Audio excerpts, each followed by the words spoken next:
આપણે બધાનો આપણો ધર્મ ગ્રંથ કયો છે? ભાગવત ગીતા. આપણે અત્યારે રામાયણ મહાભારત ભાગવત એ બધા સાઈડમાં મૂકો તમે.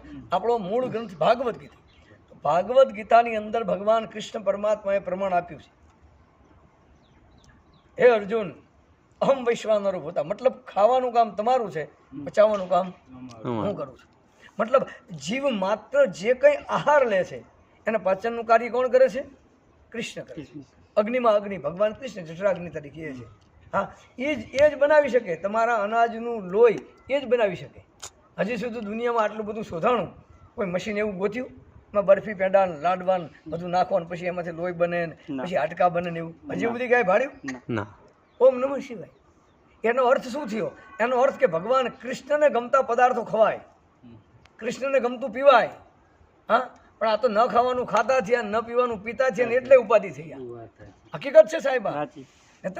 નહીતર ભલામણ આ ગુજરાતની અંદર આપણા ગણો તો 562 રજવાડા આપણા, અને 562 રજવાડા સાહેબ જો રાષ્ટ્ર ધર્મ માટે અર્પણ થઈ જતા હોય, હા, તો અત્યારે ક્ષત્રિયો છે આ દેશના, ખાલી ક્ષત્રિયો ગુજરાતથી માંડીને ક્ષત્રિયો ખાલી ભેગા થઈ જાય ને, ક્ષત્રિયો એક મંચ ઉપર આવી જાય ને તો સાહેબ 24 કલાકમાં ગૌ હત્યા બંધ થઈ જાય દેશમાં સાહેબ. અને મંચ ઉપર આવવાની જરૂર છે, સમજ્યા? જેના હાથમાં સત્તા જોઈએ એને મળવાની જરૂર છે. આ જાઓ તમે ઉત્તર પ્રદેશમાં યોગી આદિત્યનાથને જોઈ લો સાહેબ.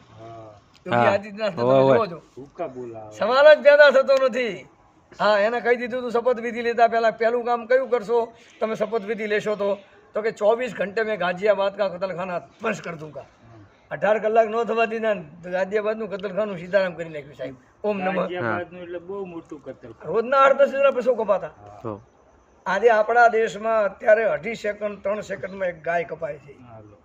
હું તો આ દેશના તમામ સંતોને, તમારા વીરવર પુરુષોને, સાધુ સંતોને, 4 પીઠના જગતગુરુ, અખાડાના મહંતોને, તમામ સંતોના ચરણમાં દંડવત પ્રાર્થના કરીને કહું કે ગૌ માતા માટે બધા એક મંચ ઉપર આવો અને મહાશિવરાત્રિનો મેળો ભરાય. એ મહાશિવરાત્રિના મેળામાં હાજર રહેનાર તમામ સાધુઓ બીજા દિવસે આવો, ગાંધીનગર જઈને બેસીએ અને સરકારને કહીએ કે આ કતલખાના ચાલે છે, આ તમે બંધ કરાવો, કાં તો અમે સાધુ બંધ કરાવીશું.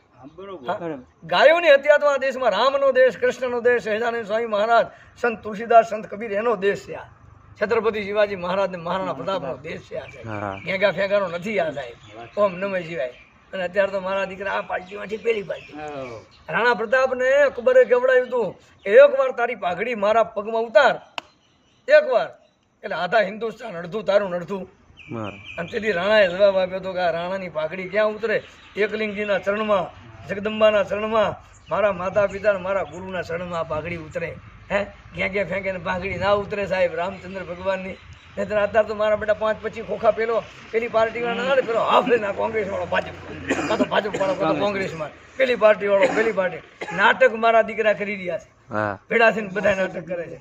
એટલે હું તો બધા ક્ષત્રિયોને જ વિનંતી કરું, સૌથી વધુમાં વધુ પહેલી ક્ષત્રિયો જાગૃત થાવ અને રાષ્ટ્ર રક્ષણ, ધર્મ રક્ષણ, ગૌ રક્ષા માટે હાકલ મારો તો સાહેબ વાર નહીં થાય. નહીંતર ઓમ નમઃ શિવાય. એ બાપુ અત્યારે યુવા સંગઠન વાળા કરીએ કે આપણા જેવા બધા જે યંગ હોય, બાકી બીજા તો અત્યારે ફરજનારા જ છે. હું શું કહું છું, જે છે તે. અને એક વસ્તુ સિંહના ટોળા ન હોય ને પછી તો સિંહના ટોળા હોય ના હોય. મેં હમણાં તમને પદ્માવતી પિક્ચર ની વાત કરી. બોલો, પદ્માવતી પિક્ચર ગુજરાતમાં ક્ષત્રિયો બંધ કરાવ્યું ન કરાવ્યું? તો શું ક્ષત્રિયો ગુજરાતમાં ગૌ હત્યા બંધ ન કરાવે? હિન્દુઓની એક દીકરીને જો સનાતન ધર્મનો દુશ્મન ઉઠાઈ જાય ને તો એના કટકા કાપીને કટકા કરી નાખવા પડે, બીજી કોઈ વાત જ નહીં. મને યાદ છે, હું બહુ નાનો હતો ત્યારે ઘણા સમય પહેલાં એક વખત અહીંયા અમારા કંઈક બનાવ બનેલો, માથાકૂટ થયેલી હતી. ઓમ નમઃ શિવાય.